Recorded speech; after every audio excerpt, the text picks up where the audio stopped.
Welcome to Engineering Funda family. This video is a part of Advanced Microprocessor video lecture series, and in this video I'll be going to explain you programming model of microprocessor 80386. My dear students, programming model means what? Programming model means how we can use sets of resistor to program 80386. So my dear students, here to program 80386, how resistors are available, that is what the case which we need to understand. But it is not that straightforward, my dear students. 80386 is having three different operating modes. One is real mode, second is protection mode, and third is virtual mode. In real mode, it will function similar to 8086. In protection mode, all the features of 80386 will be available here. And in third mode, which is virtual mode, in that it will be functioning as 8086. So my dear students, in short, I can say 80386 can be run in 8086 mode as well as 80386 mode. So obviously programming model that should be available for both of this, right? So my dear students, here you will be observing whatever resistors those were there with 8086, that is available over here. But extended version of those resistors, that is also available over here. So my dear students, 8086 resistors, that is available for mode of 8086, and extension of that is also available for 80386 mode, which is there in protection mode. How it is available? Let us try to understand that step by step. So my dear students, when we talk about general purpose resistor, then you should know with 8086 we have AX, BX, CX, DX, right? And those were having size of 16 bits, and that we can operate as per 8 bits as well, in which AL, AH, BH, BL, CH, CL and DH, DL, that is how it is there, right? So that is regarding 8086 general purpose resistor. But when 80386, that is there in protection mode, at the time all the features are enabled, in that operations will happen in 32 bits. So resistor size, that will be also of 32 bits. So now you see extended AX, that is having size of 32 bits, extended BX, that is having size of 32 bits, that is how it is available, right? So my dear students, general purpose resistors that we need to use to have programming, so you should know this first, right? For protection mode, 32 bits are available with all the resistors, and for 8086 modes, only these resistors are available, which are AX, BX, CX, DX, right? Now my dear students, let us try to understand how offset pointers are there with segment. So with 8086, we know we have stack pointer, base pointer, source index and destination index, right? And that will be having size of 16 bits only. But in protection mode, offset pointers, that will be having size of 32 bits. So that is referred as extended stack pointer, extended base pointer, extended SI, extended DI. My dear students, you should know that stack pointer points top of the stack, base pointer can point anywhere in stack memory, while when you use SI, so that pointer is used to point out data segment, and DI that we need to use to point out extra segment, right? So with 80386, extended version of these pointers are available, right? Now my dear students, let us try to understand how segment resistors are there. So my dear students, segment resistors that will be having same size with 8086 mode and 80386 mode, right? Here extra segment, code segment, data segment and stack segment resistors are available, right? And that is available in 8086 as well, right?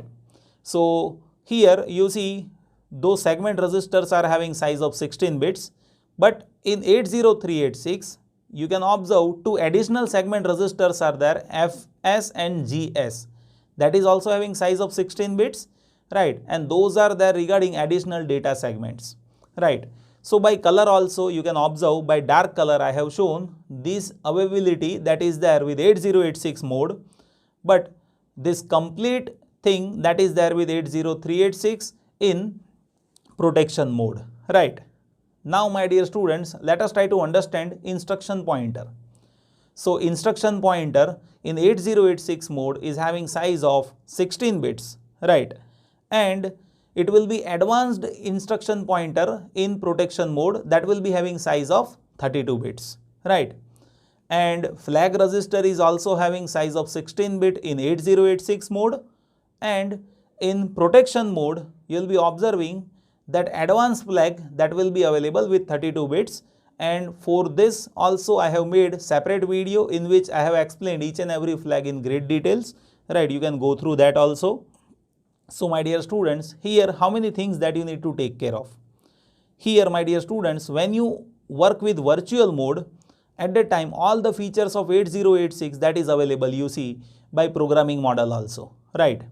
But when you program 80386 with its maximum capability, at that time you will be working in protection mode.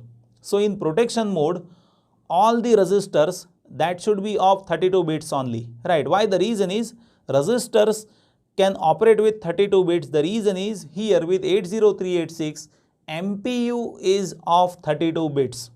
So MPU is of 32 bits, ALU is of 32 bits. So here we are having 32 bits of operation, right? So to operate with 32 bits of data, you should have registers of 32 bits. That's why you see extended version of all these register is available, right? And when you want to execute your program in 8086 mode, at that time all these registers are also available, right? So my dear students, why this programming model is like this? The reason is when 80386 have launched by Intel, at that time many users were using 8086. They have made many programs. Now those users wants to execute their program over here with 80386. How can they execute? For that they should have support over here.